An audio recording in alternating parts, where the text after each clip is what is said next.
Okay, good evening, folks. So glad to see you all here. This is almost a full house. I would say it is a full house. I'm John Klaus. I'm the Vice Chair of the Story County Democrats. Over here is Jan Bauer, Chair of the Story County Democrats. And there are many good Democrats here tonight. I'm so happy to see you. You cannot believe how happy I am to see you. We had a little trouble with the weather, but here we are. Very good. Bathrooms are in the back. Coat rack in the back through the doors if you want one. We have some decaf coffee over here. And this is not a fundraiser. We're taking your name and your address just to make sure we have good databases for our future Democratic activities. And that's what we have to do. We have to fight that ground game. That's the way we're going to have to win. It's on the ground, door to door. We don't have the money, but we do have the energy. Tonight, we're not raising funds. We're not raising a ruckus. Tonight we're going to go to school. We're going to learn about what happened to our money. It's complicated, it's interesting, and it didn't happen by accident. It has been going, we went from, as you know, we went from about $1 billion surplus to a $150 million deficit in less than 4 years. Where did that money go? And we're going to find out tonight. So I'm going to turn the microphone over now to our panel moderator, Jody O'Donnell. She'll make the introduction. Great, thank you. Is this on? Yeah. Well, great. Welcome, everyone. Thanks, John. So glad you're all here tonight. I'm going to just start us off by reading the bios of our illustrious panelists here. We are very, very fortunate to have some very, very smart people here, and I'm glad to have them here. Because I'm not that smart about these kinds of things, but I need to understand because our state is at stake. I'll just read a couple of their bios, and then I see the format is that they'll do about 10 minutes of sort of opening sort of laying of the land and how a little bit about how we got here, and then we'll open it up to questions. And then I just would ask if you would go back to the microphone at the back and line up. That'll probably be the easiest. I know it's being recorded, so that'll make sure that everybody who watches this or listens to it later can hear what everybody's asking about and stuff. So first of all, I want to start down here on the very end here. This is Dr. Peter Fisher. He is a professor emeritus of urban and regional planning at the University of Iowa and currently is research director of the Iowa Policy Project, a nonprofit, nonpartisan organization founded in 2001 to produce research and analysis to engage Iowans in state policy decisions. He provides overall supervision for IPP research activities and is directly involved in research, writing, and outreach on the state tax and budget issues. Dr. Fisher is a national expert on public finance and has served as a consultant to the Iowa Department of Economic Development, the state of Ohio, and the Iowa Business Council. He holds a PhD in economics from the University of Wisconsin-Madison.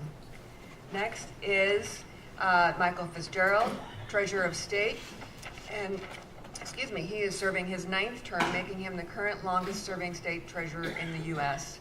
As treasurer, he serves as trustee and custodian of Iowa's 3 state pension funds and invests over $2.6 billion in state operating funds. He is the administrator of Iowa's 529 plans, which offer families in an easy, tax-advantaged way to prepare for future college tuition and expenses. The programs currently hold over $5 billion. The treasurer earned his degree in business administration from the University of Iowa in 1974 and was first elected treasurer in 1982. He is also active in national organizations that impact our state, including the National Association of State Treasurers, the National Association of State Auditors, Comptrollers and Treasurers, the College Savings Plan Network, and the National Association of Unclaimed Property administrators. To my left here is David Swenson. He is an associate scientist in the Department of Economics at Iowa State University and is widely sought for regional and state economic analysis, as well as his work in community economics and fiscal impact research.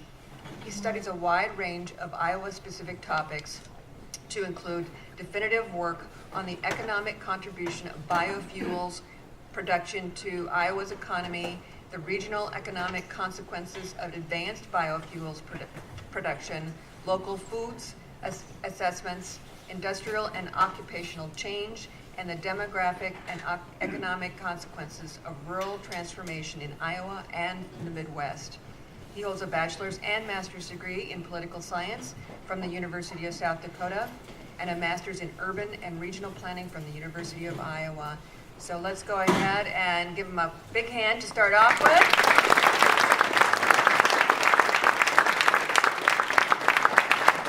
I think Mike is going to go ahead and start us out. Hey, thank you very much, Jody, and thanks all of you for being here. This is terrific.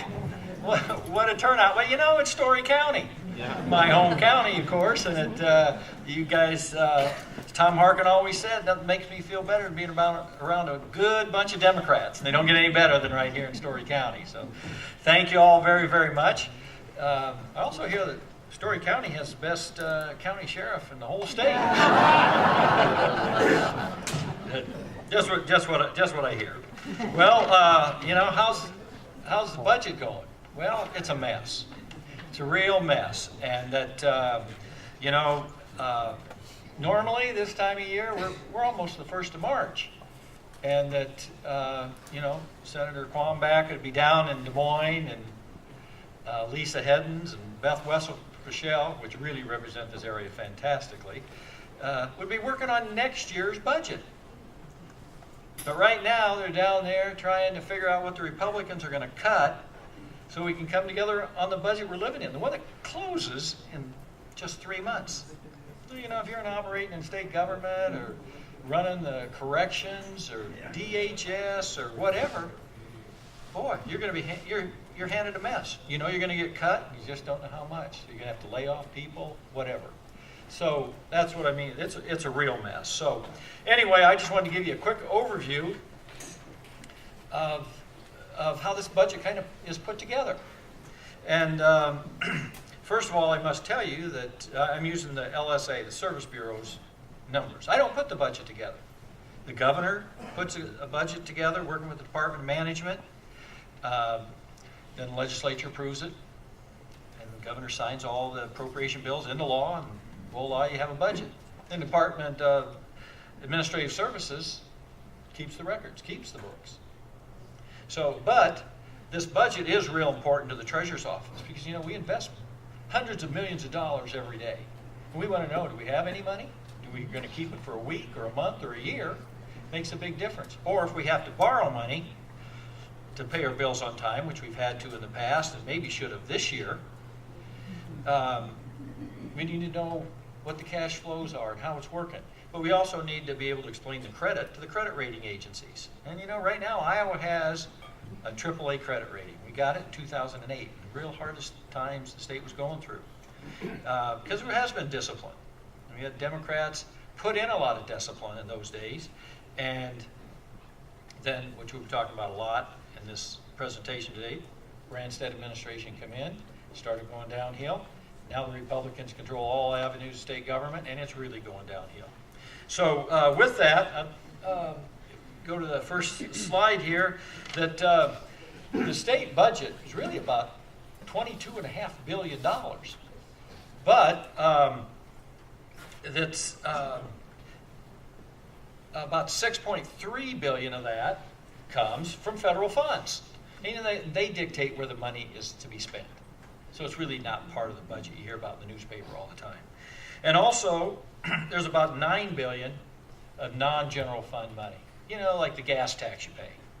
It has to go in for the road funds, things like that.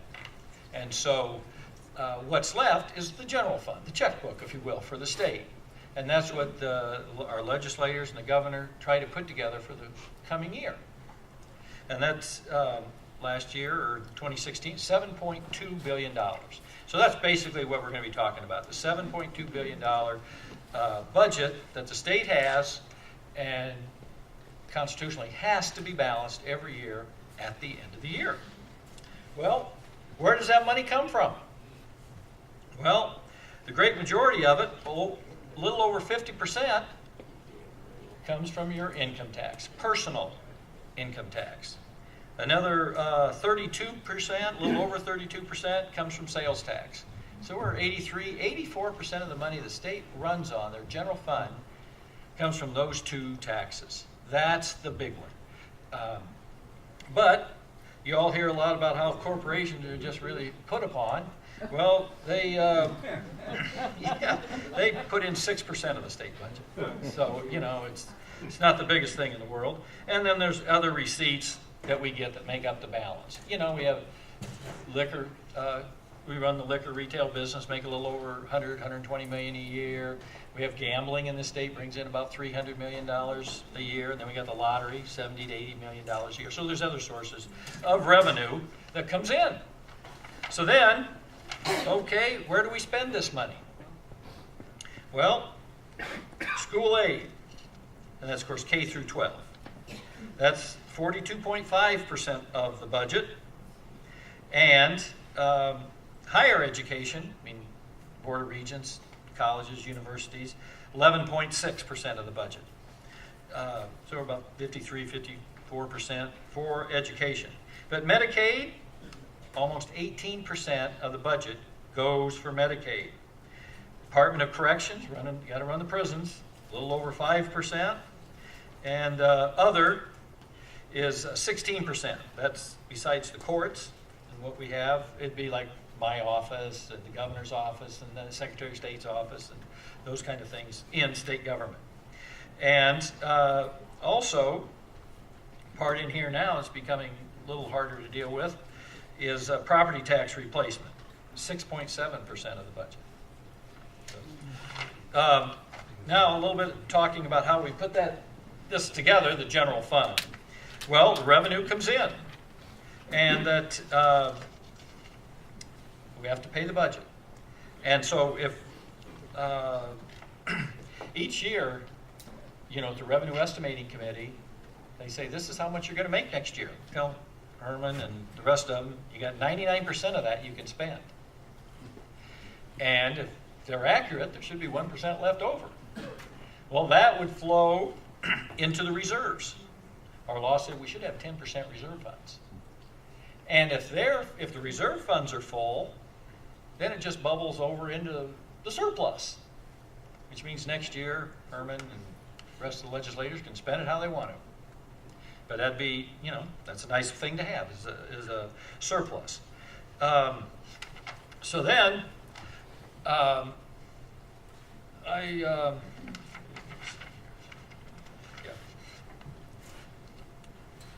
we rely on the estimates of the Revenue Estimating Committee. Department of Management is on that, Fiscal Bureau, and then there's a person that they agree upon that you come in. It's a 3-person board that estimates this.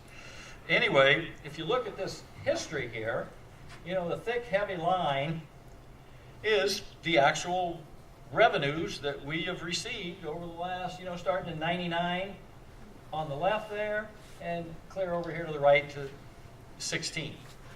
And the things I'd like to point out, you know, you see that big square box there? There's one over here in 2008. Those are the recessions that we had. Well, also, you see those little black triangles up there? And then there's pink squares. Well, each year,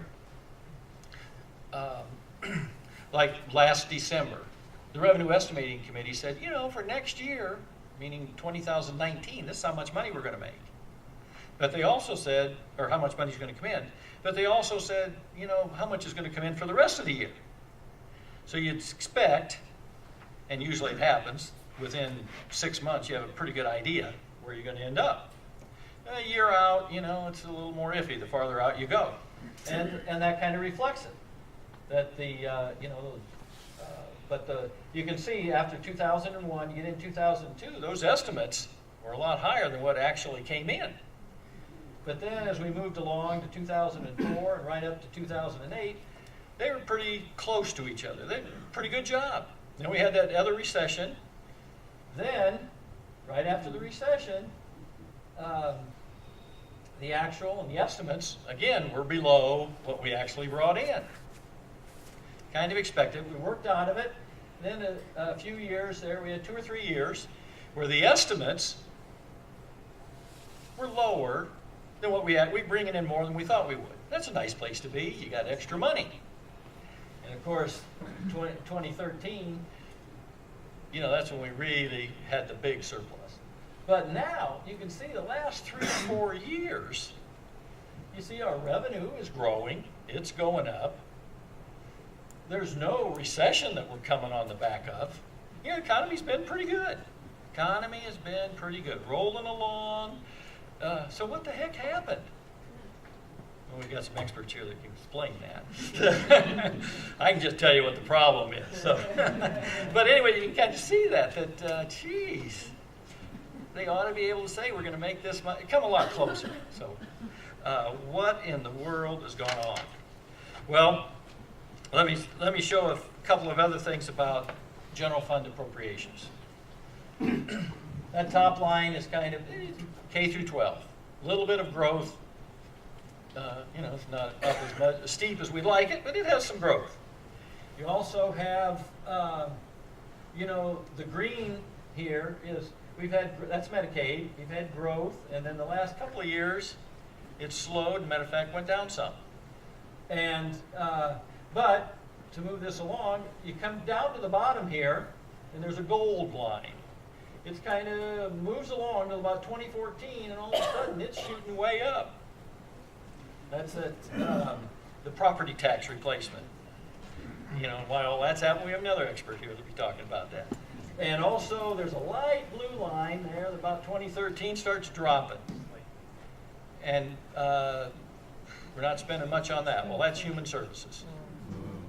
So, not a big shock to anybody here, but that's kind of what it looks like on a graph. We have another graph that kind of shows the same thing, where we're spending and, instead of lines, it's just blocks there. Now, the next one is the general fund surplus. And you can see 2013, $927 million surplus the state had. And we went right over a cliff. By the time we get down to 2016, $44 million left. And then last year, completely gone. No surplus whatsoever. And we're down to borrowing money out of our mandatory reserve funds. It should have been 44 million, and it's down to 600 million. And that's why I know Herman Quambach was asking the governor, bring the legislature back last fall, straighten out this budget, put things right. And they said, no, it's just politics. So we still have this continuing mess going, no surplus, and we're eating in to the reserves. And one other chart here I'll show you is the reserve funds. As you can see, back in 2009 and 10, right after, or started in 2008 and 9, those really bad years, the Great Recessions, the state had to dip in to the reserve funds to get by. It was awful in those days. But corrected around, and by 2012, we had the reserve funds full, and it stayed full until 2016. And in 2016, we started dipping in, and that's when we started taking, the 150 million out of the reserve fund. So we're short on the reserve funds. So no surplus, we're broke. Reserve funds and they got to be repaid back according to state law. So with that, I'd say, the conclusion is, we've had revenue growth. But the Republicans will always claim to be the ones fiscally smart managers, they can do it. Well, they've been terrible at it. We've had revenue growth, And we're still in this mess of spending more than we bring in, not balancing our budgets, cutting vital services to the state. There has been great difficulty in forecasting the revenues for the last 5 years, or 4 years, or whatever. What happened? Why isn't it being done correctly? There's been changes in how we spend our money. You can see that. And certainly education and some of those have not fared very well. And that, so we had a $927 million surplus, it's spent, and $144 million deficit in our bank account. So that's kind of an overview, and I'm anxious to hear some of the answers that all these experts can. What happened? Okay, I'm up next. I don't know how many answers I have. You can hear me okay, right? A little closer. A little closer. Here we go. I've got my notes on both the computer and on the paper, so I'm going to be bouncing back and forth. We're going to overlap a little bit, and we may contradict one another, and we'll sort that out over the evening. And it's not intentionally, it's just that we may, because we all have our different perspectives on things. So I'm going to go back, way back machine. I'm going to go back 30-some years in Iowa. 30-some years in Iowa, we had a mess. Starting in 1980, the state's economy went into the toilet. And it continued going down, down, down, down through 1983. 1983, employed people, the number of employed people in Iowa had contracted by 5.5%. During the entire decade of the 1980s, Iowa's population contracted by 4.7%. We were in really bad trouble. In 1983, at the worst of the recession that we were living in at that time, Terry Branstad took office. And he took office at the worst of the recession. So I'm just pointing that out. That's when it happened. The national economy, it kind of struggled along until about 1985 or so, 84, a little after 83 and a half and 84, and then it started to grow. So from 1980, eventually starting to grow, by 1987 it had grown by 11%. By 1987, Iowa had just recovered to where it was in 1980. So we had this period of stress and strife and fiscal difficulty in the state of Iowa. State government, local government, everybody was having trouble. There was struggles everywhere.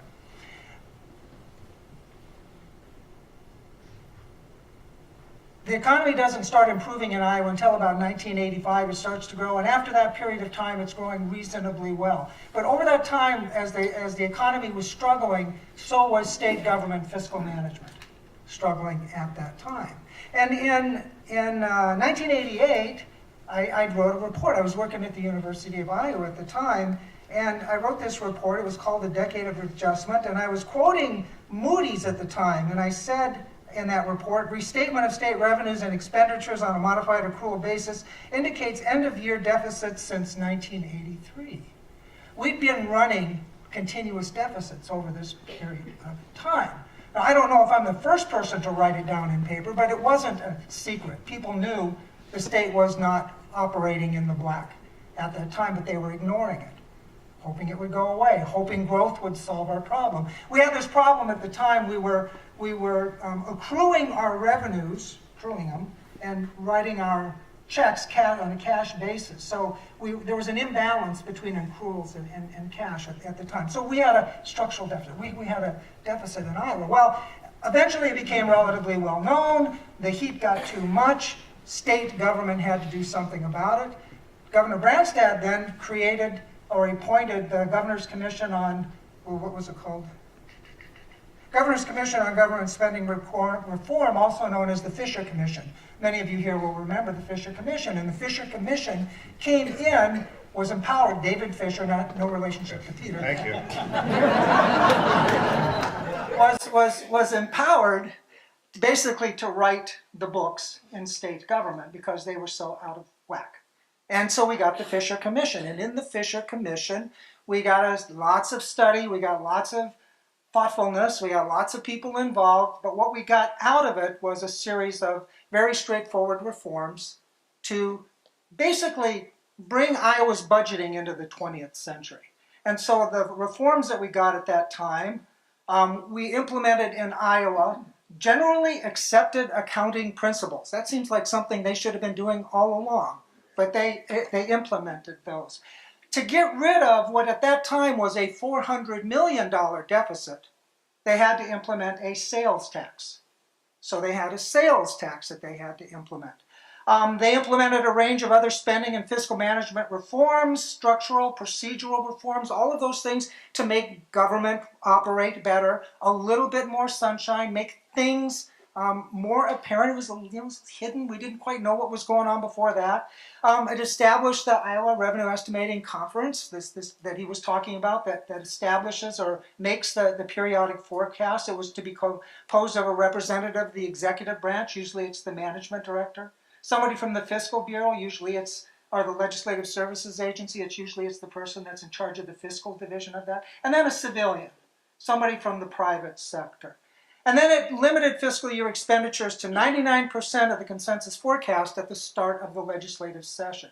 So it had these mechanisms to try to provide knowledge to the process. We're going to have this much money, we can spend this much, this is how much we think we're going to have. So this was going to be this process. Now, they were successful.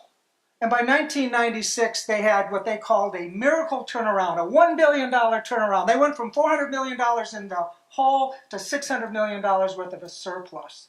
And they reconvened the Fisher Commission, and they were going to do even more reforms. Well, one of the things that came out of that in 1998 was income tax cuts. They cut income tax rate. Remember, we had a $600 million surplus. They cut income tax rates by 10%.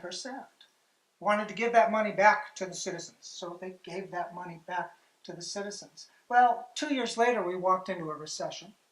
And we walked into that recession, and Governor Vilsack, let me see if I can look at my notes here. Yep. 2001, he had a budgetary shortfall of $50.4 million. By 2002, Vilsack was looking at $200 million worth of cuts and about 1,800 layoffs, and followed by a $142 million shortfall for 2003. So all that money that was given back could have been used during that recession. But that's one of the problems that we have in budgeting, is these forecasts are awful at picking up the curves. They overestimate going into a recession, they underestimate coming out of a recession. They're never quite in balance. So I'm going to move my notes up a little bit to see where I am here. Over the years, that's sort of the backdrop of this. Over the years, Iowans' exposure to taxes has gone down. I'm going to give you two numbers here. In about 1980, of taxable sales in the state of Iowa, the value of taxable sales as a ratio to total personal income was about 40%. About 40%, the value was roughly about 40%. By 2016, that number had dropped down to 25%. So the amount of taxes that we're getting off of income has changed. We had the tax cuts in 1996, and we have had other exclusions over the years. If we had, well, I'll say it this way. In 1992, at the beginning of the Fisher Commission, about 7%, taxes of all kinds, accounted for about 7% of total personal income in Iowa. In 2014, the last year that I did this calculation, it had declined to 6.1%. If Iowa was taxed at the same collective incidence as it was in 1992, that would have raised, let me push my button, $1.17 billion more. So to a degree, what we've done is we've cut taxes either by omission or commission or by legislation to the degree that we've not allowed ourselves any meaningful wiggle room when it comes to times when we have fiscal stress. That's what's happened. So I'm going to go very, very quickly here to the revenue estimating process, growth expectations, and outcomes. And you'll see I'm fixated on the personal income tax right now. Mike just told you the personal income tax is a big deal. It is a big deal. It's 55% of the taxes that we collect every year. And then again, sales taxes are another 30-some%. That's you guys pay that, okay? That's where that money comes from. But I'm fixated on the personal income tax estimates as they relate to the forecasts that have been made over the last few years. And you're going to see why I'm fixated on it right here. We had the 2016 legislative session, and coming out of the 2016 legislative session, we didn't really, as far as I know, we really didn't think we were in trouble down the road. We didn't have a sense of impending doom. And remember, I'm focusing on the personal income tax side of this. In March, the Revenue Estimating Conference estimated personal income taxes were going to grow for fiscal 2017, this last year that we've been wrestling with, by 8.9%. Holy moly. 8.9%. By October, they had lowered that assumption to 7.2%. 7.2%. Now, in October of 2017, something was, well, anyway, it was still high. It was still really high. Now, the reason I'm making a big deal out of these numbers is, at that time, there was knowable economic evidence in terms of job growth and rates of year-over-year personal income growth for your incomes and wages and salaries. And the two things that I know is that job growth was kind of flat during that period. It wasn't growing very much. It was kind of flat. But year-over-year growth in total personal income and wages and salaries were closer to 3 or 4%. Yet they've got this estimate of 8.9% in March, 7.2% in October. Really robust expectations. They really thought revenue was going to come in, at least by virtue of how they made their forecast. Now, how they made their forecasts, I don't know. I'll get to that in just a minute. By December of 2016, all of a sudden they said, ooh, we got to slow things down. They lowered that number to 5.8% growth. Remember I said we had no recent historical evidence that incomes were growing any more than 3.5%, 4%. And if you, by that time, you could actually see that they were trending down. And by the end of fiscal 2017, which we've already been through, and we've been through this big mess, what we found out is that actual growth was 2.6%. That's what actual growth was. So how could they have gotten it so wrong? The evidence at the time did not suggest robust income growth. I've already talked about employment and the income, and we know the outcomes. And Peter's going to talk about a lot of those outcomes, well, the outcomes, but he's also going to talk about what caused a lot of this. But we ended up with harsh mid-course cuts in 2017. They kept cutting and they kept cutting, and they had to keep cutting even after the legislature left. They didn't have the money. Additional transfers were needed to balance the budget at the end of the fiscal year. And the expectations for now this fiscal year have already proven unrealistic, necessitating even more mid-year cuts. Or at least that's what it looks like.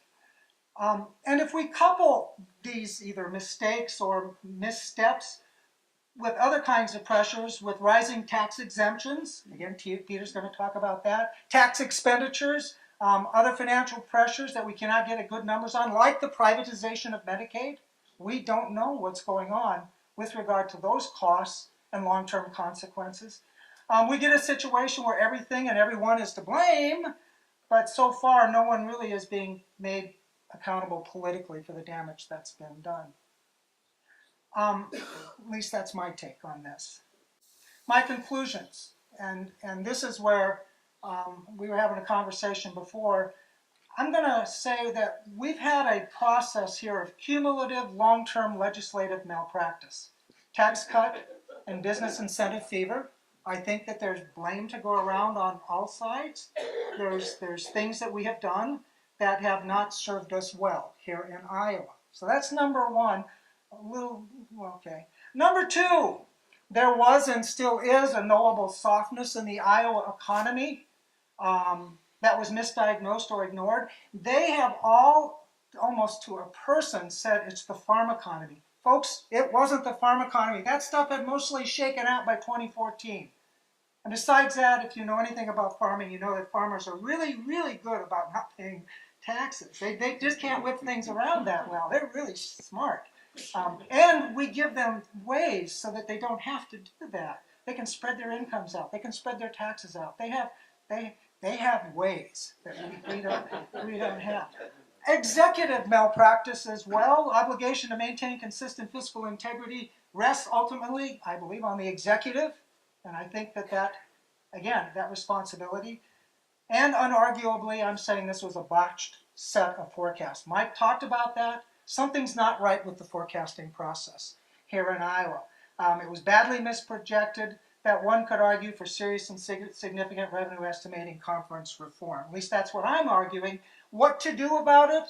I think there's something wrong with our revenue estimating process. The state needs, I think, to begin employing outside disinterested experts, economists, in the production of its periodic revenue forecasts.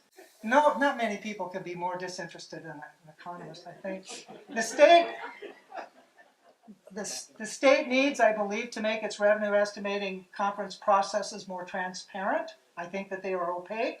To include, as recommended by the Fisher Commission in 1996, of making use of independently generated long-range economic forecasts as well as contemporary economic analysis. Again, some sort of independent analysis to help us understand what's going on. And the state needs to make explicit and available for review all major forecast assumptions and the risks to those forecasts.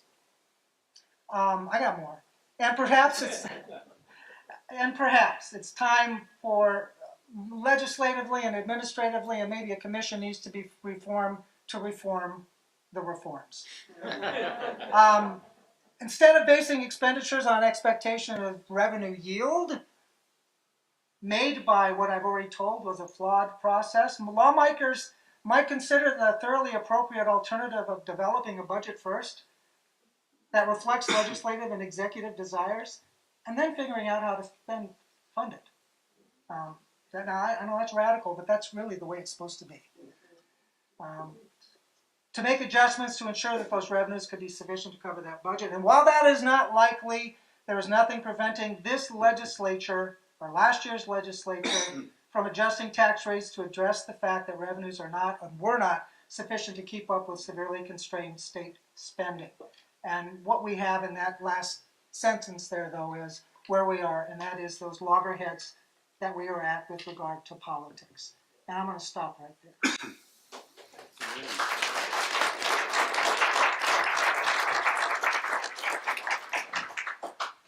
So, is that on? Oh, that's on. Yeah, okay.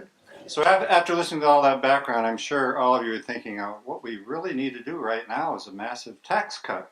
That's to solve all these problems. Yeah.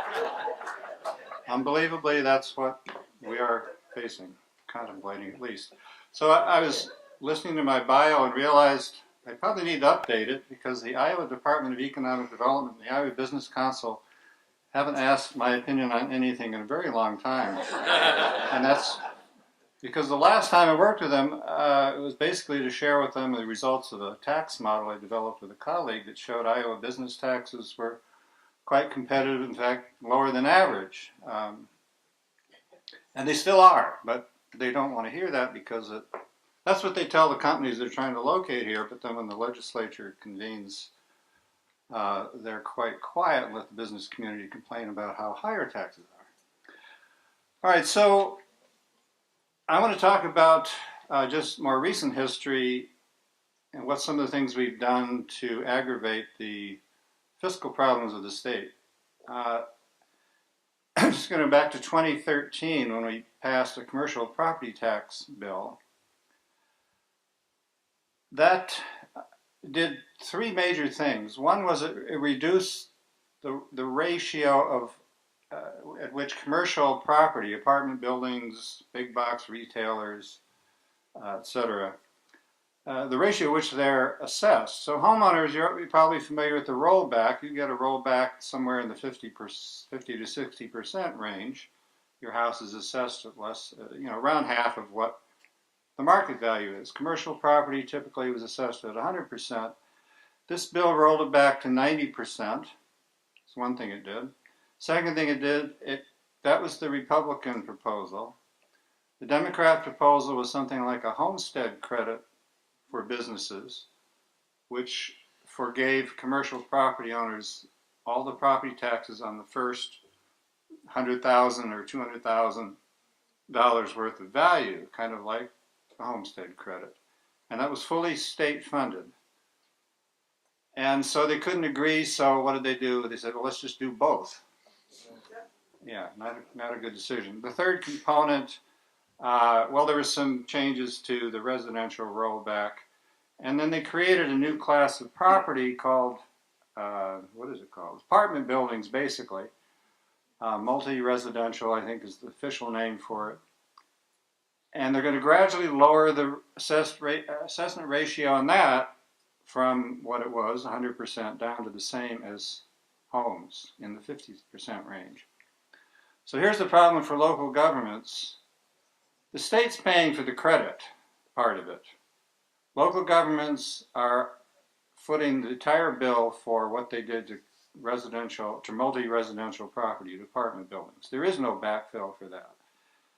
For the other major part of it, where they said commercial property is only going to be assessed at 90%, they promised to reimburse localities, counties, school districts, cities, for the revenue they lost because the state took away part of their tax base. They reduced the value of all their commercial property. But they promised to do that only through last fiscal year, and then that whatever the appropriation was for that year, that would be it forever. So local governments were always going to be on the hook for any further effects of this bill. And it does have effects every year. Commercial values grow, you get new buildings, but it's only worth 90% of what it was. And now they're talking about reneging on that promise, which doesn't surprise anyone in local government because that's been the history of every property tax break the state has enacted, I think, pretty much. They promise to reimburse for a while and then they run out of funds, and that's the first thing they go to make up the state deficit. So the impact on cities has been estimated about, can't find where I put that, but I think it's about $100 million over 3 years in terms of part of that commercial property tax bill that was not made up by the state. The cost of the state budget, it's around $300 million a year. That was enough in the first year when it fully took effect, first fiscal year. That one bill, the property tax bill, gobbled up 82% of all the new money that was available. We had revenue growth that year, but we took almost all of it and threw it at commercial property. There's hardly any left for any other state priorities. And of course, it continues to eat up now about 300 million. First year was a little less than that, but now it's around 300. Including what the state has to automatically make up in school aid because we've cut their tax base. So we have to make that up through the school aid formula. So that's one part of the equation, how we got where we are. Another part of it is all the tax credits that we give to business. So there are a lot of tax credits. Some of them we like. The Earned Income Tax Credit is a great program for low-income working people, working families mostly. But we separate out the credits that are going to business and look at those. In fiscal year 11, 7 years ago, it was about $200 million. For this year, it's probably around $300 million. So that's a 50% increase in 6 or 7 years. And I don't know any other part of the budget that has grown anything near 50%, if it hasn't declined in that period. So the problem with all these credits is that they're on the books, they're not an appropriation, they're on autopilot, and the legislature never has to debate them. They're never part of the budget debate. And so they never get cut. We have an annual evaluation program the legislature put in effect. So every year there's a rolling system of, this year we're going to do these 3 credits, and next year it'll be those 2, and every credit comes up every several years. They've evaluated the heck out of them, and a number of them, the Department of Revenue has found that they can find very little evidence that they're effective, including the biggest one of all, the research activities credit. But what happens is there's a committee meeting, the Department of Revenue presents the report, the legislators nod their heads, and then they go away, and nothing ever happens to those credits. So until they are sunsetted, where they automatically disappear at some point, 3 years, 5 years, those evaluations will never be taken seriously because they don't have to be. The do-nothing alternative is they just keep on humming along, sucking money out of the Treasury. So the other part of the equation has to do with some exemptions, and there's lots of those, but the most recent one was for certain inputs into manufacturing. I don't know, what is it? Do you remember what the technical name for it was? Was it chemical feedstocks or, I don't know. No one really, you couldn't really tell what it was doing, but it was estimated to cost $25 million. This is an exemption that manufacturers have been pushing for. It could never make it through the legislature as long as the Democrats held a majority in the Senate. So the governor put it through by administrative fiat, and turns out that's one of the reasons why our forecasts are off, because the recent estimates are that it didn't cost $25 million, it cost more like $80 million, could even be $100 million. Peter, consumables is the word you're looking for. Consumables. Thank you. What does that mean? Drill bits. Stuff that's used up in the manufacturing process? Okay, all right. And then there's tax increment financing. There's another $58 million a year recently that the state is paying automatically through the school aid formula to make up for all the money or tax base that's been pulled out of the school districts because of the city's mostly use of tax increment financing to provide incentives for economic development. And that's on autopilot. That's not going anywhere. We had an attempt at reform a few years ago, and I don't think it's ever going to happen. I give up. Anyway, if you add all those things together, it's at least $700 million a year, commercial property tax credits, all the other business credits, the TIF backfill, the consumables exemption for manufacturers. So that's a lot of money. It would have done a whole lot to solve our recent budget problems if we just cut back on a few of those. Let me just talk about a little bit more about the business tax credits, and one in particular. Because of some legislation that some Democrats snuck into a bill at the last minute a few years ago, we actually know who's getting the money from our largest tax credit. And frankly, I'm amazed that that provision is still in the law, but tell me it's not going away, Herman. Anyway, the research activities credit, the Department of Revenue every year has to report for every company that's getting more than $500,000 from it, who they are and how much they received. We don't know that about most of our other tax credits. It's our money, but it's not an appropriation. It's part of the tax code, so we're not allowed to know. That's proprietary tax form information. So the $64 million was the most recent report on the research activities credit, $66 million, for 2017. And this is a refundable credit, meaning if you owe the state $2 million in taxes and you figure out this credit for your research activities and it comes to $5 million, you might think that you only get to use 2 million of it, because once it's eliminated your state income tax, that should be it, right? No, it eliminates your $2 million in income tax that you owe, and then you get a check for the other 3 million from the state. So 70% of the money that went to the research activities credit in 2017 was in the form of those so-called refund checks. I don't even like the word, because it's not a refund for something you paid. It's we already did that. We already reduced your taxes to zero. These are checks going beyond that.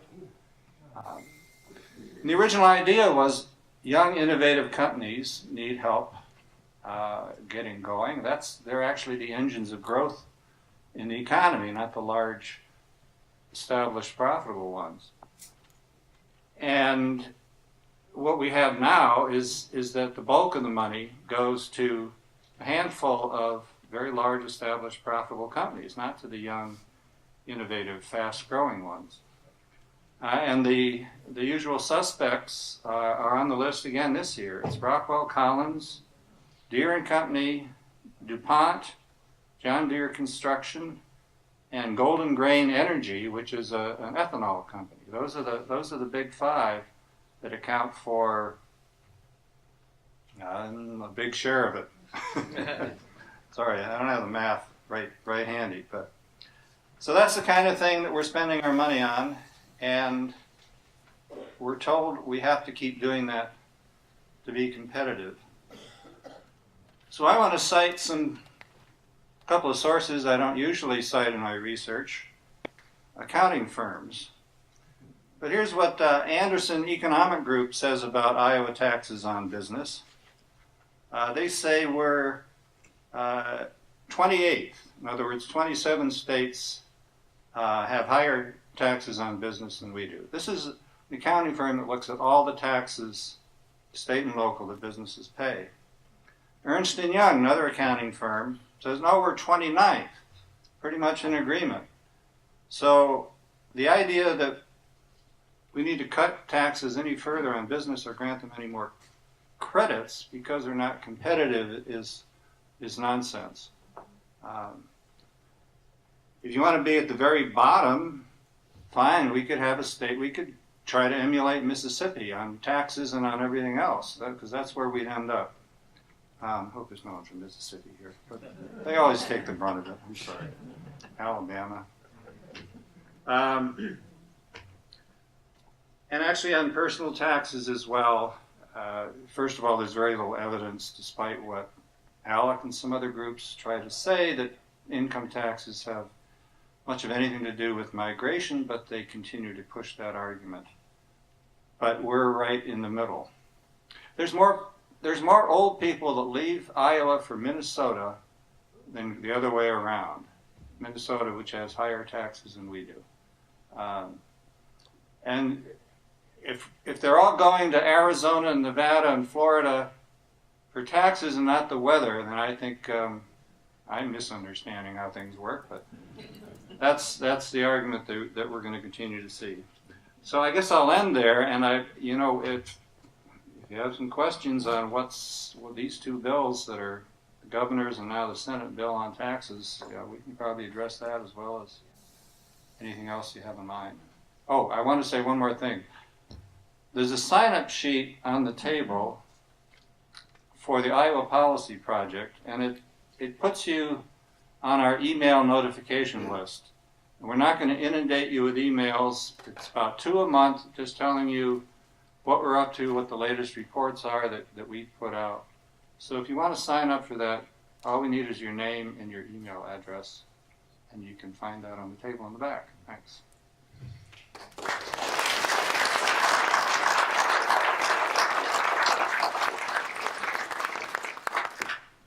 So there will be a quiz?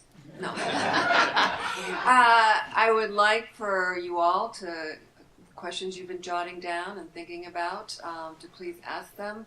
Herman, if you could take a microphone. I think there's a handheld up here. Turn it on. Turn it on, yeah. So that, because I know this is being recorded, so. It's got a green light. Well, I'm going to ask really unfair question, but a really urgent question. Peter alluded to it. Yesterday, the Senate Republicans in the Ways and Means Committee jammed through, on about 24 hours' notice, a tax cut bill that will cost us $1 billion a year in lost revenue. My question to them was, how are you going to pay for it? I did a little quick calculation, not that I'm advocating this, I voted against the bill, but you could shut down all 3 of the Regents universities, all 15 of the community colleges, and throw in the abolition of the Iowa tuition grant, this scholarship money goes to private school students, and you'd still be $200 million a year short of paying for the bills, paying for that tax cut. So here's the unfair question.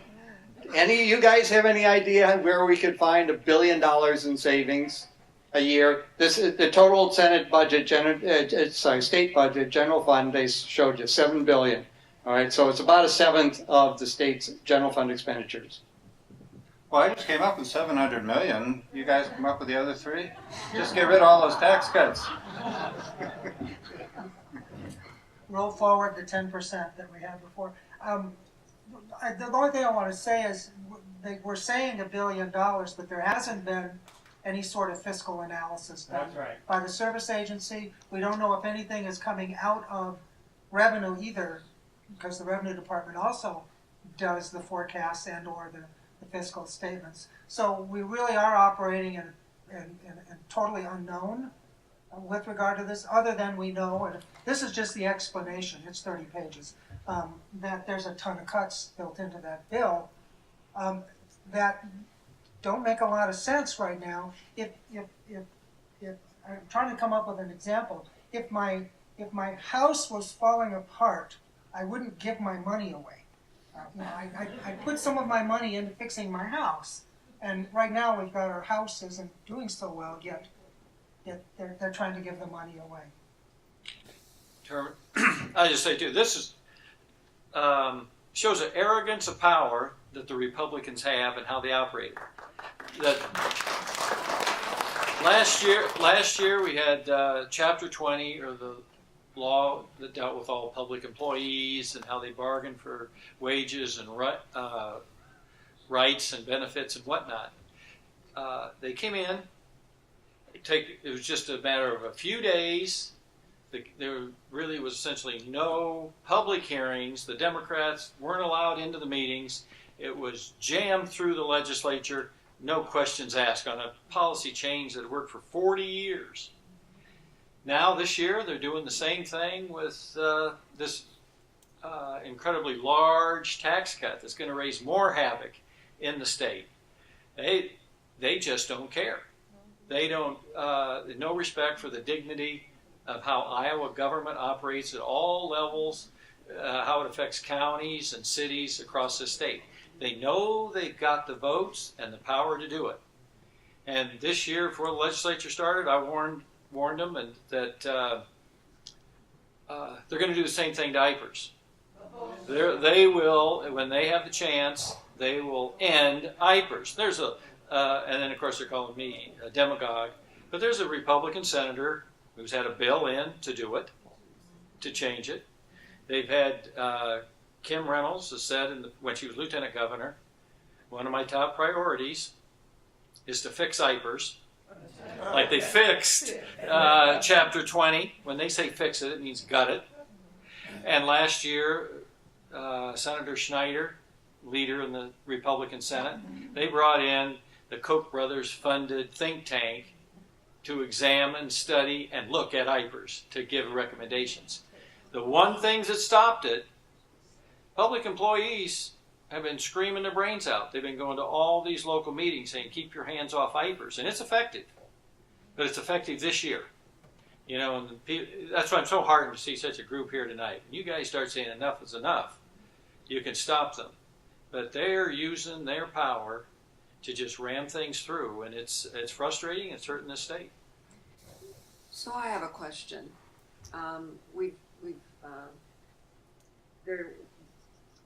What is the ideology that they're pushing for? What are they trying to achieve? What is it that they believe in that this makes sense?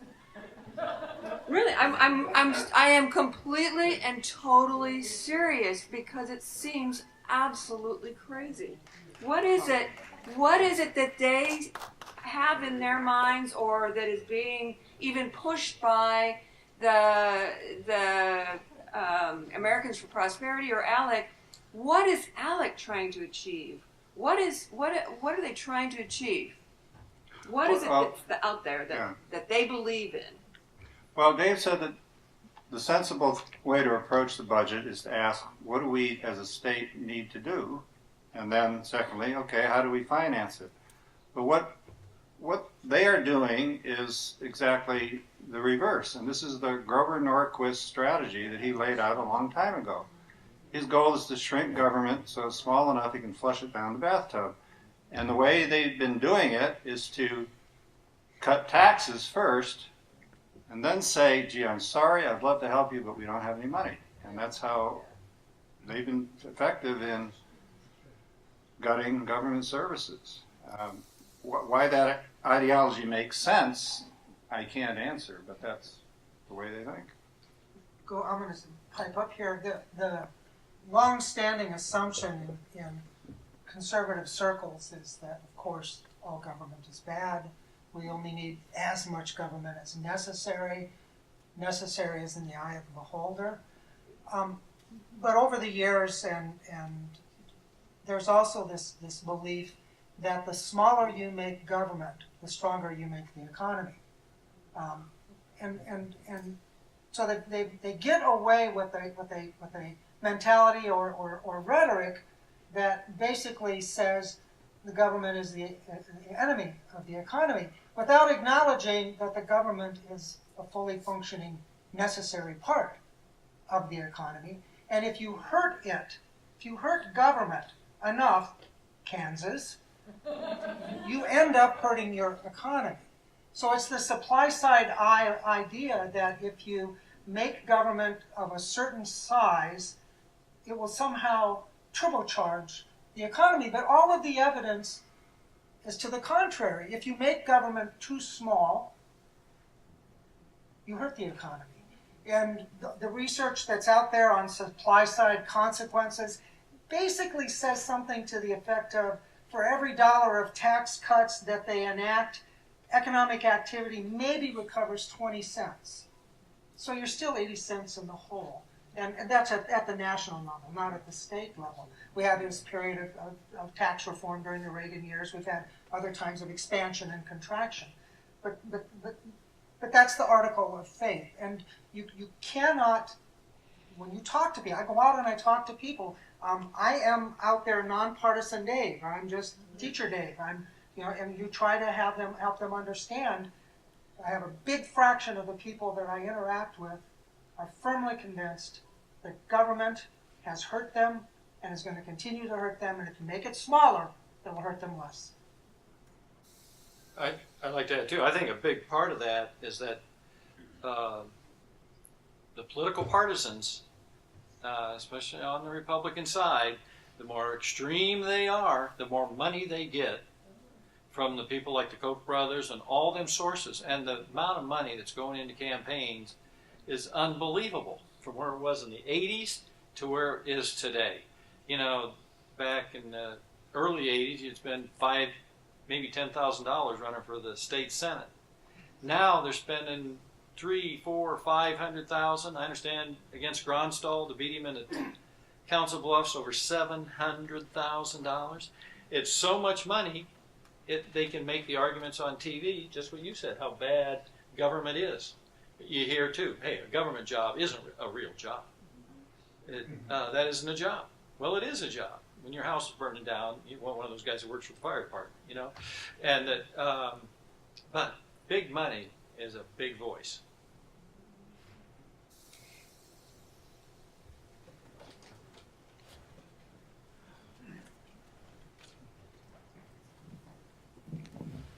So I have two questions. The first one's kind of for Mike, and it's not overly complicated, I think, but can you tell us how much we've paid now on Branstad's lawsuits between Chris Godfrey and some of his other ones? And where does the money for that come from? And then the money for, you know, your what we just saw in the Senate with the lawsuits for sexual harassment. What, Herb? He said Senate Republicans. Yeah, Senate Republican. That's right. That's right. The Godfrey case right now. That was an individual that he was gay and he was doing a terrific job. And in fact, he's done such a terrific job. He got hired by the federal government to be one of the labor lawyers in Washington D.C. But because they had terms approved by the Senate, you can't just fire him. But what Branstad could do, he cut his pay by $40,000. So he hired a good lawyer. Many of you may know her, Roxanne Conlon. She's no wallflower, but she's taken on the Branstad administration suing him. And so Branstad insisted on outside counsel in Des Moines, and it's run up close to $1 million in legal expenses, and we haven't even been to court yet. It's a big expense for no reason at all. The same thing you mentioned, the Christian Anderson case. The leadership in the Republican Party in the Senate had, a lady that worked for him. She made complaints to Bill Dix, leader of the Senate, and the same day, without investigating it, he fired her. She sued. And when it was brought out, if any of you read the account of it in the Des Moines Register, it made you blush. You can't talk about some of the things in this mixed company. And the jury, she was asking for $1 million, and they gave her $2.25 million. Now, thanks to our Attorney General Tom Miller, he got him whittled down to $1.75 million. $1.75 million because they were harassing this lady at work. And Bill Dix and his minions in his office were doing it. And after it happened, the thing that got me, this was like the first month, Kim Reynolds became the first governor of the state. She had her chance to stand up and show leadership. She was up at the plate. And all she could say is, well, I don't have anything to say about that. That's the Senate. She's the moral leadership of this state, and she just let it all go by. Said there's zero tolerance. But we're paying $1.75 million for that outrageous behavior by the Republican leadership, and that's the tone that it set. But thanks for the question, and Ted Rasmussen's running for county treasurer, so he's got his nomination papers back there. Make sure you sign them, and good Democrat. This question goes in a little different direction.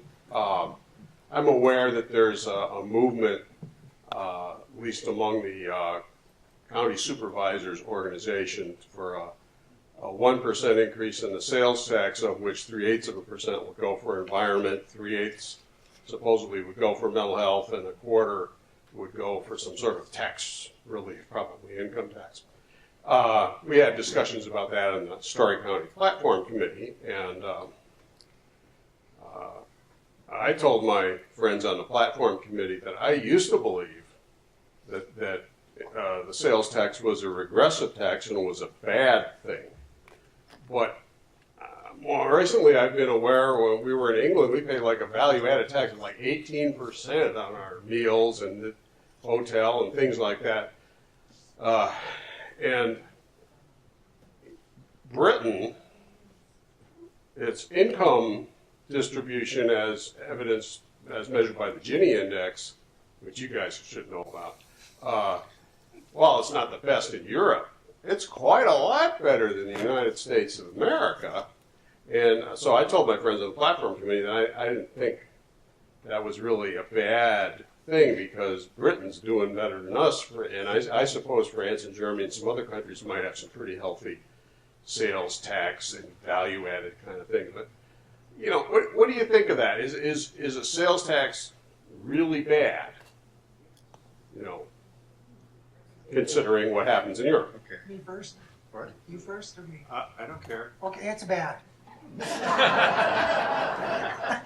Well, I'll start out. First of all, it's regressive, right? It's obviously regressive in that poorer people's taxable expenditures are a larger fraction of their incomes than middle or upper income people. So it has a regressive element. Now, people favor the sales tax for the same reason many people do, and I'm not getting at you directly, but many people do, because they say the sales tax means everybody's paying taxes, because they assume some people escape paying taxes, but if we have sales taxes, they'll pay their taxes. But that's not the point. Everybody pays taxes. My grandchildren pay taxes no matter what. There's taxes that are being paid by everybody, but there's this assumption that the sales tax is fair because everybody pays it, and they discount the fact that it is harmful to people. Now, we can use the sales tax and or use taxes for certain categories that make some sense, but offsetting a progressive income tax with a sales tax is moving in the wrong direction with regard to fundamental fairness. Is that right, Peter? Yeah. Okay. I mean, if you look at the overall tax system in Iowa, it's regressive. State, local, income tax, sales tax, property tax, you put it all together, it's still a somewhat regressive tax system, especially at the top end, where the percentage of your income is about 6%. Instead of through the middle and the bottom, it's closer to 10%. So, as Dave says, if you raise the sales tax, which hits the bottom end harder, and then use it, well, if you use it to fund affordable housing, it might be a progressive thing to do. But if you're using part of it to lower the only progressive part of our tax system, which is the income tax, the net effect is to make our system even more favorable to the people at the top and less favorable to those at the bottom. So, depends on what you use it for. So the other part of my question was going to be for a little more what you guys could, I don't know, go off and riff on. But I always complain that rural voters, if they vote Republican, they're voting against themselves, because the first thing that the Republicans are doing is killing the rural schools. In your opinion, is that a goal to get more consolidation of schools? Is it a goal to see more privatization of schools? Or is that just an offshoot of the general goal of cutting taxes? And as a follow-up to that, if they do force the consolidation of schools, can Iowa schools at their current point even handle any more consolidation with the continuing falling of budgets? I'm going to start a little bit on that. Adlai Stevenson said one time, he was up in Sioux Falls at the arena giving a speech, and he said he didn't understand why rural people and farmers in particular continue to feed the hand that bites them. And I've always thought that was a pretty nifty remark. But to get to your question in terms of consolidation, I don't know how much of it is instrumental. What's going on in Iowa is a long-standing process of change that's just been happening. 43 of our 99 counties had peak populations by 1910. 2/3 of our counties had peak populations by 1950. We've gone through, over the years, waves of consolidation. We'll get to these critical points, and then we'll have to have more consolidation. We've done this several times. We really had a big group of it after the 1980s. So a big fraction of what's going on out there is the economic and demographic transformations that are going on. Rural areas continue to shed households with children because those rural economies can't use that labor and those people. They just can't. So it's just coincidence? Or No, it's not coincidence. I'm not saying. When Brent says there, we have to consolidate? No. Yeah. So, right. No, but it's mostly consolidation is pushed by just simply math. You don't have enough kids to maintain a school system. It can be made worse by policy, I agree, but I'm going to just push back and say most of what we're wrestling with out in rural areas are large fundamental demographic and economic changes that are just forcing these decisions on places. if people are making it worse, that's a separate issue. But the big issue is the fundamental rural economy.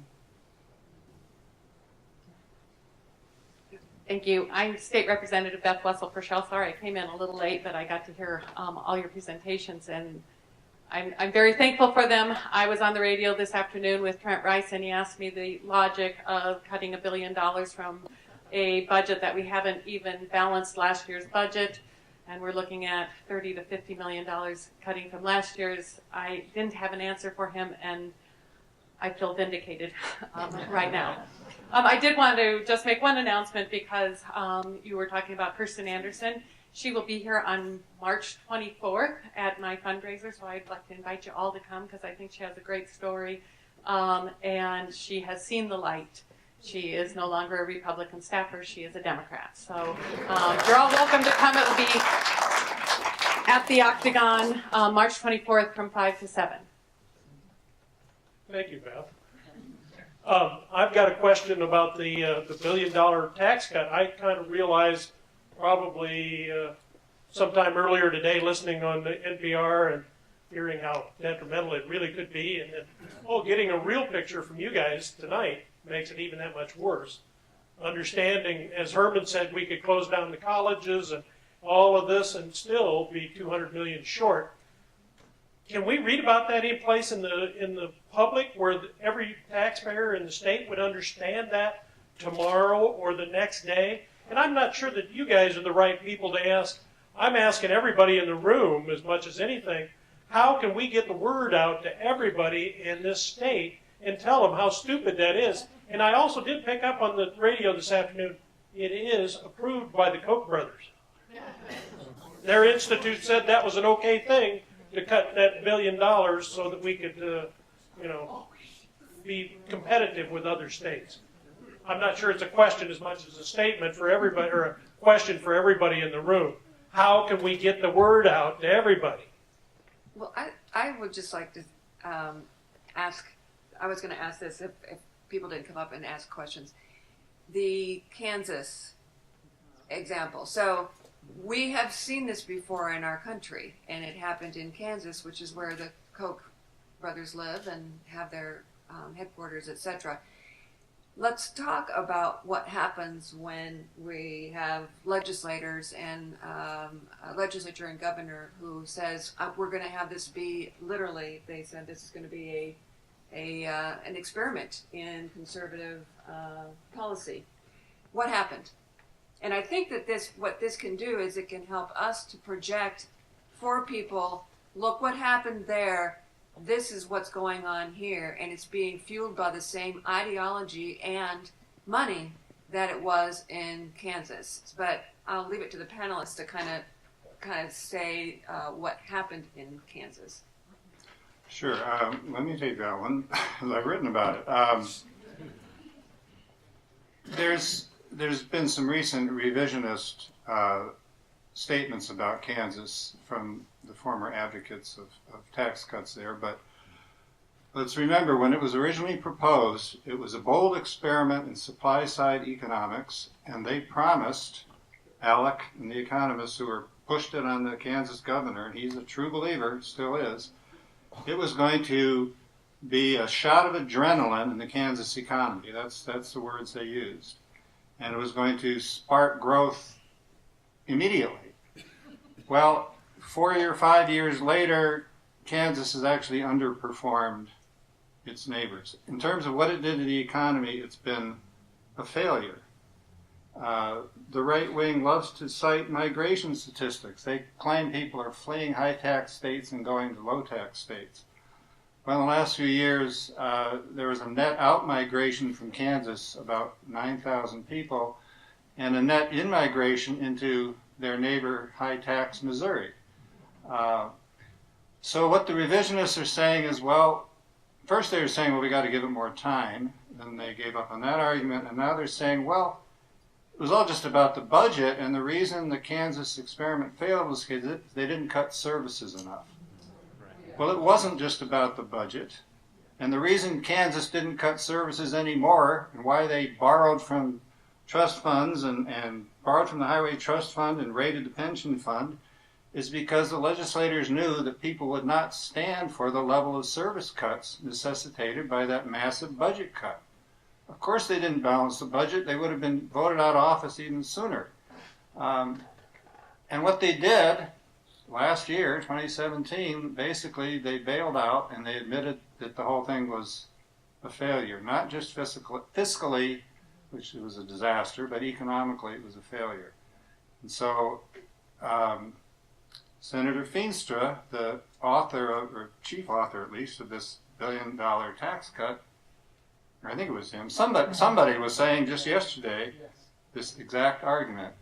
Well, the only reason Kansas didn't work is because they didn't cut services enough. If they had cut services any further, the economy would have been further in the tank. Because guess what? People who work for government have paychecks. They spend them in the local stores. Government purchases contracts from Kansas businesses.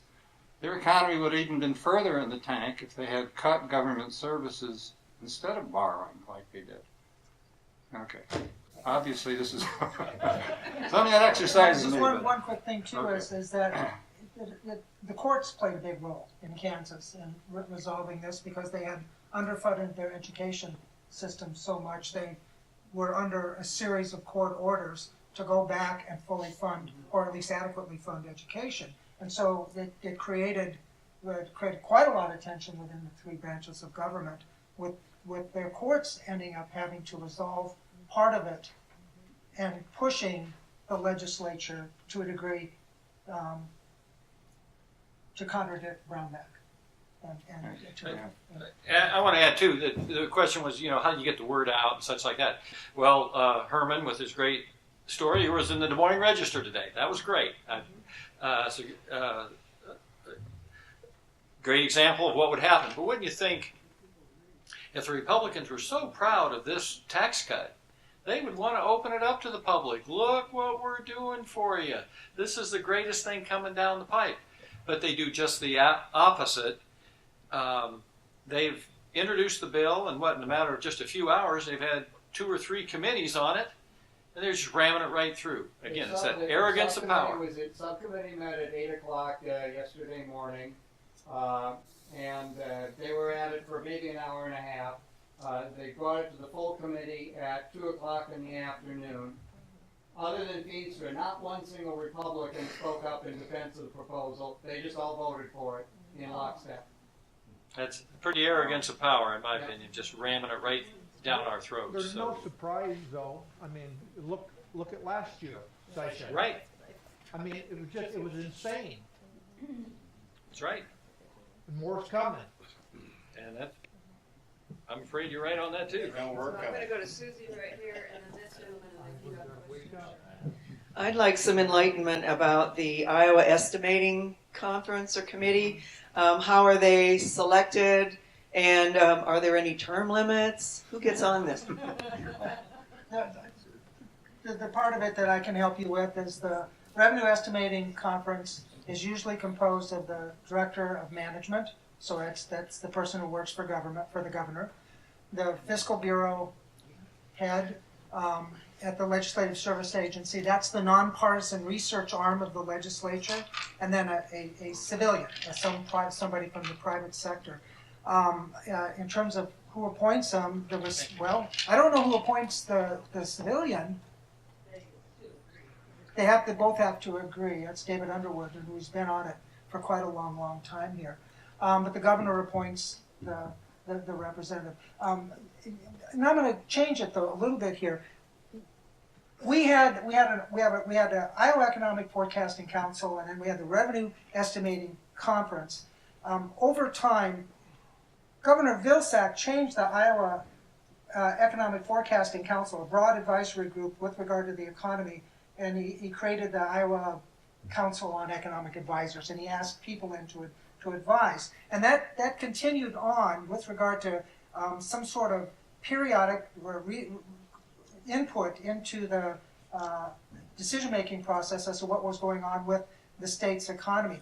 That continued through Governor Culver's term, even through the worst of that recession. They were still meeting, trying to provide and bring information in. As I understand it, when Governor Branstad was reelected, all of that advice went away. And then, no longer were they using the University of Iowa's Institute for Economic Research to do forecasting, which they had been using for 20-some years or more. They turned all of that activity internal. And so now the revenue forecasting process is what I say opaque. We don't know who's doing what. We understand that the Department of Revenue has some economists in there that are doing activities. The Legislative Service Bureau, the Fiscal Bureau folks, they're fine, good folks. They've been doing this for a lot of years. The people in management, I don't know clue about what's going on in there other than they answer to the governor's office. So my complaint when my presentation is we don't know what's going on and the public isn't apprised of the risks to the forecast or the quality of the forecast or the assumptions going into the forecast. And if the only thing they really tell us is that the farm economy is good or the farm economy is bad, and if that's all they know, then something's wrong with that council. I want to thank you very much for informing me tonight. I learned a lot that I didn't know before I came here tonight. I guess it's clear that the real solution to getting this money back that's disappeared is to elect a majority Democrats. But until that happens, are there certain pressure points in state government where they could be held accountable for this disappearance of money? Good. I think if you can get individuals to call their legislators and tell them to knock it off, they don't like it, and that's why I think they were going to make some changes to diapers this year, and they didn't. They've heard from people, keep your hands off my diapers, and it rung a lot of bells, especially in the House of Representatives this year. But for this tax cut or anything else, if individuals start calling their legislators, I think that's what you can do.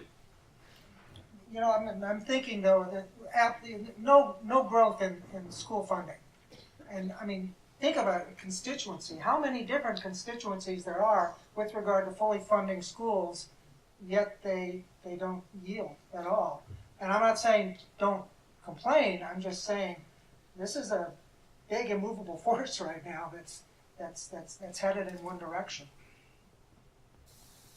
As I think back of the history of some of the tax reform that's happened both federally and in Iowa, going all the way back to the 80s in Reagan, what they all have in common is a flattening out of the progressive income tax rates. And it seems to me that, in my mind, that not really being an economist, that the single biggest factor contributing to the income and wealth inequality in this country is how we've dampened down those progressive rates. We used to tax our very wealthy citizens, and now we let them keep their money and we borrow it back from them at interest. So I wonder if you have some insight on any quantitative analysis of what the effect has been of this flattening out of our progressive rates, and you see any prospect for us ever being able to restore that? You want to go back to the era when we had that left-wing guy, Dwight Eisenhower, in the White House? We had a 90% top income bracket. Yeah. Well, yeah, I don't have much hope that we're going back in that direction, but I do think that there have been more important factors contributing to inequality, and most importantly is probably the long decline in union strength and representation. Collective bargaining has been on the wane for 40 years, percentage of the labor force that's represented by unions, and you can see it state by state and decade by decade. That's directly results in lower wages and more profits going to people at the top. I agree. Hello, my name is Linda Merkin, and I want to ask you a little bit more about the detail on that proposal for the 1 cent increase in the sales tax. When I had it explained to me by somebody, it was the 3/8 of it would go to I will, as the constitutional amendment said, and it was passed in 2010. The second 3/8 would go to mental health. But then the person who talked to me about it very quickly said, oh, and there'll be property tax relief in that. My question is, has anybody heard about that? Is that just, I want to see more funding for mental health. We need it desperately in this state. But is that just some kind of a shell game? We're going to say some of it goes to mental health, but we're really going to do more tax relief, so we're really just kind of using the mental health issue. That's my guess. That's my fear. Well, you raised a good question because, I don't know if I should use this word, but money is fungible. In other words, if you designate 3/8 of a cent for natural resource and environmental programs, I'm not sure there's a way in the long term of ensuring that that doesn't just substitute for money we're already spending instead of adding to it. Same thing with mental health. We'll take that 3/8 of a cent and use it to fund mental health, and we'll take the other funding that was funding mental health and probably give it away in tax breaks. So maybe I'm wrong. Maybe there's a way of actually ensuring that it's used that way. Because they can cut the base that was already there. Yeah. What they can do is they can cut the base that was already there Yes. for that 3/8% in some future, Right. we just don't have enough money, so we'll cut that. And you're back where you were or worse. Well, what it does guarantee is that at least 3/8 of a cent worth of sales tax revenue will always go to natural resource programs. Maybe that'll be the total. But I don't think we're spending that much now. no, so it would be an increase. I think right. It would be a significant increase. I have a question about something that's been going on in this country since 1919, and that's the Bank of North Dakota. And can you explain more about that and how something like that, a public state bank, could help the economy of Iowa? Peter, you've written Okay. How did you know that? Peter was my professor in graduate school. I had to read his stuff. Well, that bank started when a bunch of farmers in North Dakota in 1918 drove around the countryside in Model T Fords and went house to house and stirred up enough momentum to elect a nonpartisan league which governed North Dakota and turned it into a socialist state for a brief period. They got a bank, they had a cement plant, I forget what else they had. Grain elevators. Grain elevators, that was the third thing. Thanks, Dave. And the bank is still going, and it's using deposits of public money to make student loans and beginning farmer loans, and I'm not sure what else. But so you're asking whether it would be a good thing. Right? Seems like a good idea to me, but how do we get something like that passed in Iowa? I've read that it can save 50%, like on the cost of construction of roads, other infrastructure. Is that through low interest loans, or how does that work? Yeah, I'm afraid I haven't kept up with it, so I'm not sure. But I think it is making low interest loans to local governments for infrastructure. That could be. Yeah. I shepherded it through, and it is in our state platform. All right. Yay.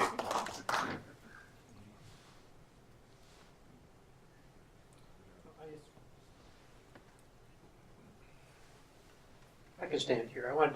Got a lot of information tonight, which I really appreciate. And actually, there are 4 of us here from Franklin County that are Democrats. The other 4 are still home.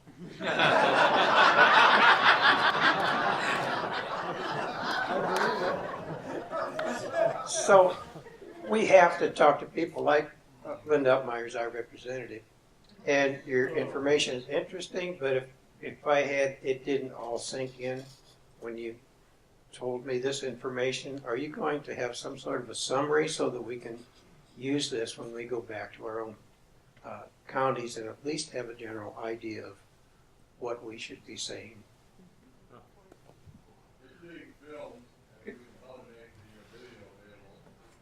Well, you can go to the Iowa Policy Project website.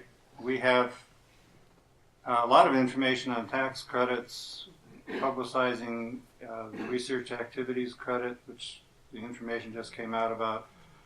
I've written 2 blogs this week that are up there on the website, one on the governor's tax bill and the second one on the Republican tax bill yesterday, and we'll be writing more about it as things go on. So that's one place to look.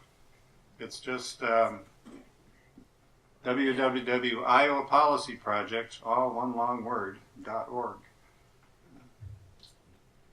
Or sign up for a mailing list. That's an even better idea. Is there real fear?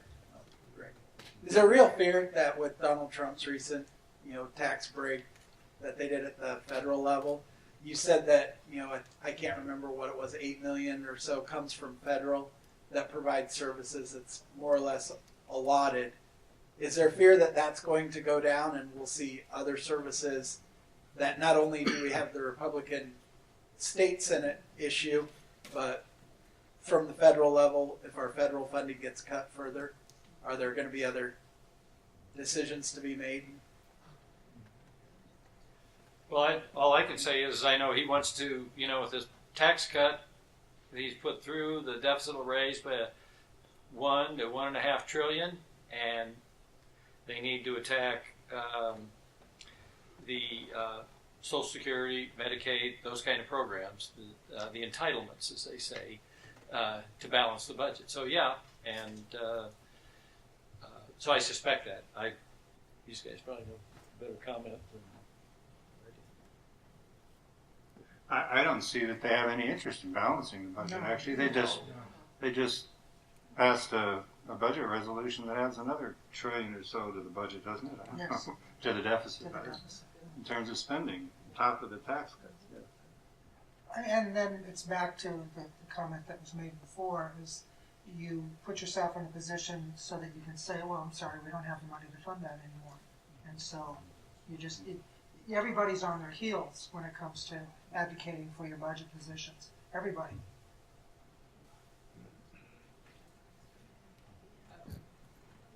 I guess I've got a comment, it's more of a comment, and an answer to Jody's question earlier, why do people vote against or keep believing all this crap? And I think if you look at Iowa with our cuts in education, and I'm sure that's nationwide, we've got a populace that is very undereducated right now. They don't have a strong idea of history, about what has happened to us over time. So I think that's a big thing. And I think we've got, because of the lack of understanding, then we've got all these budget cuts to social services, etc. So people are spinning their wheels, working multiple jobs. They don't have time to read the paper, go to the internet, get your blog, etc. So all they've got on is maybe Fox News and some other crap that they happen to get if they have time for it. So I think that's our problem. So I don't know. That's my comment. Well, I went to school back in the 60s and 70s when Iowa was the top in the schools and in terms of education systems and test scores and everything like that. We would trade off, I think, with Minnesota or Wisconsin. Yeah. And it was just, I don't know how we have gotten away from that. It's amazing that there's not a sense of how that plays out over decades and generations on that. Yeah.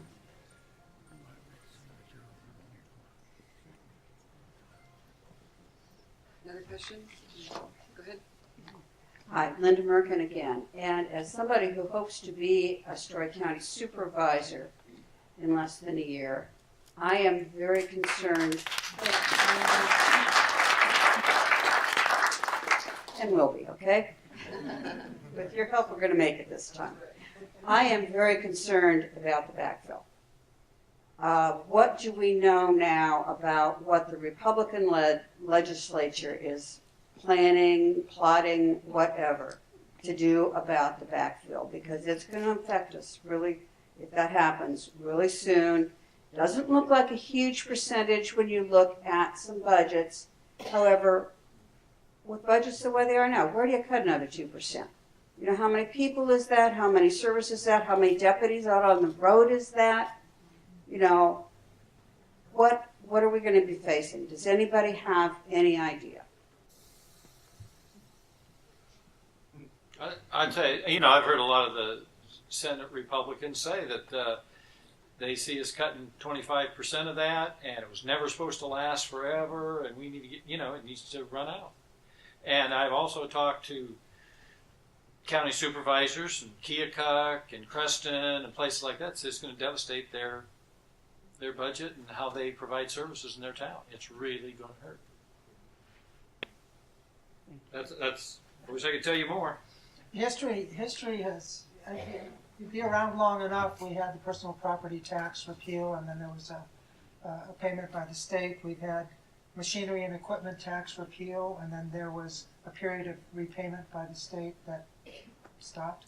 The state's pattern, and we've already talked about this, is to fund this stuff for a while until Peter said it gets a little bit rough and tough, and then they either don't fund them fully or eventually they don't fund them over a period of time. So one is wise to be skeptical of the state's willingness to continue to fund things like that and to budget accordingly and plan accordingly. So I have a question. No one has brought up Medicaid privatization, and so what are some of the fissures and sort of unique vulnerabilities we have going through all of this with regard to the cost of that, that sort of thing? If anyone has any perspective on that.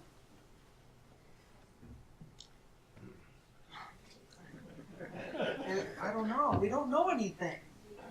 Isn't that our problem? We don't know anything. We know that we have to keep giving more money to them to administer the program. We also know that we get an accumulation of complaints of service denial and maybe shifting of who's eligible and what. But we don't know qualitatively or quantitatively the consequences of this privatization move to Medicaid, other than what we're told, and we're not told anything. We're simply not told anything from DHS with regard to this process. So I don't. All I know is that I'm skeptical. There's no evidence at all that that kind of a program is run better by the private sector. All evidence suggests the state did a great job of running that program with very, very low overhead costs. The argument that to privatize it was to make it much more efficient seems to, on a monthly or quarterly basis, just not weigh out, so bear out. So, I don't know. I don't have it. Peter and I did another thing on Medicaid a little bit ago, but it has nothing to do with the quality of care or the value of the program.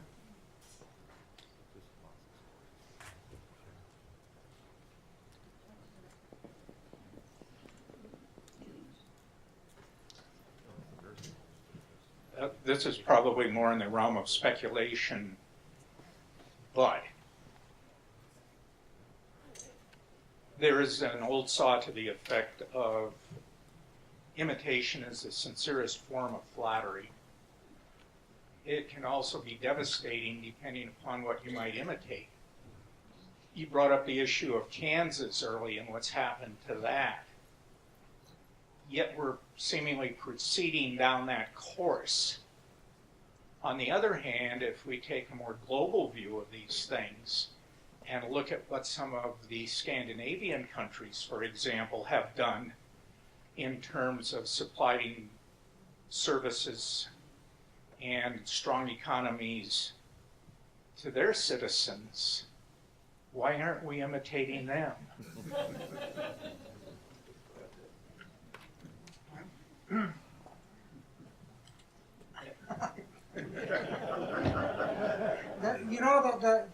Those were Bismarckian Germans in North Dakota that started what was going on in North Dakota, and it was the good Scandinavians in Germans that settled Minnesota and gave us a good, strong DFL. Finns. Yes, and Finns too. Four, 5, 6 of them. I remember. Yeah, all by. What's the name of that town? Oh, I can't remember. Okay. Well, Donald Trump wants more Norwegians and Swedes to be integrated into this country, so we might be on to something. They don't want to come. We have time for one more question. So, we can get to you. Yeah, just two observations and one question. Okay, I came over here last week for the legislative forum, and all the Democrats were there. Oh, by the way, I'm from Boone County, and then I see in the Des Moines paper that they canceled the ones over there because it's such a raucous. It was a Jerry Springer type moment. I was at all those things. There was no Jerry Springer at all. One guy said. A supervisor said, yeah, the negotiations went really well, and he got booed by the county workers and the teachers that were there. Okay, now the one question I have doesn't even concern you guys. This guy's been taping the whole thing. When's it going to be on? Early next week.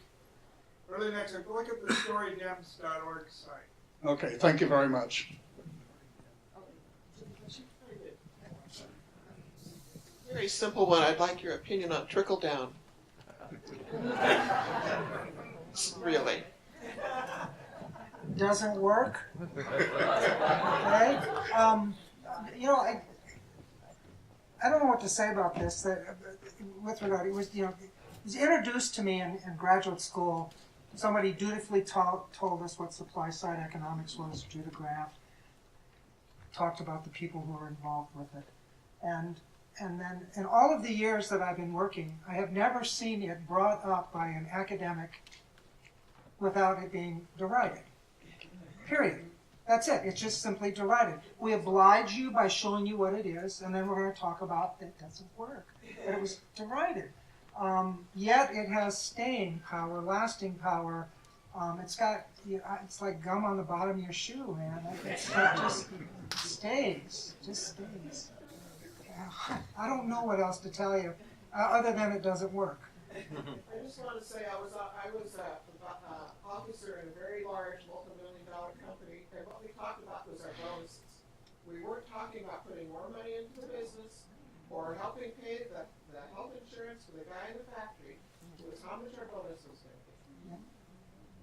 And that's the way this current tax break is paying out as well.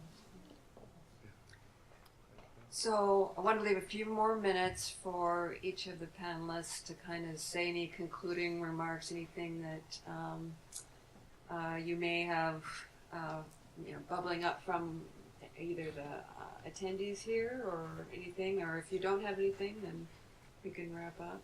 Start with me? Yeah. Well, first of all, I'm grateful that I was asked. Thank you for coming. That's important. I told these guys that I've been giving talks for years to 10 people in a church basement. And so this is quite a treat. Here's the only thing I can offer is education. I mean, learn.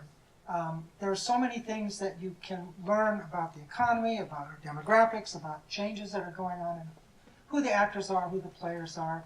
Ask questions. Ask Herman. Ask Peter, ask me, call me up. I answer the phone every day. But if you have questions, ask people. Don't live in ignorance, and keep seeking out information as much as you can. And I'll do my best to try to be helpful. Thanks. I'd just like to say, again, thank you to all of you for being here. I really appreciate you giving me time to speak to you. I got to be honest with you. People aren't beating the door down to hear the state treasurer. But, we've expressed our concerns about a lot of problems here tonight. And it's really, this year, it's in your hands. If we get people to the polls and our side wins, we can change things. And if they win, it's going to get worse because it'll be an endorsement of that direction we're going right now. And so it's our group. We got a lot of primaries out there this year. After those primaries are over, get behind the winner on our side and support them. We can't afford to fight amongst ourselves for the rest of the year. So Thank you all very much. I don't have much to add, but I think it's great so many people came here, and there's a lot of energy, a lot of anger, but really a lot of energy and organization going on in a lot of places, and this is just another sign of it. We went to an indivisible Warren County meeting a couple of months ago where I was going to talk to people about taxes for an hour, and 85 people showed up. I thought maybe they mistook it for something else, but they really wanted to learn, and they were fired up, and that's a good sign. So, anyway, thanks. Glad to be here.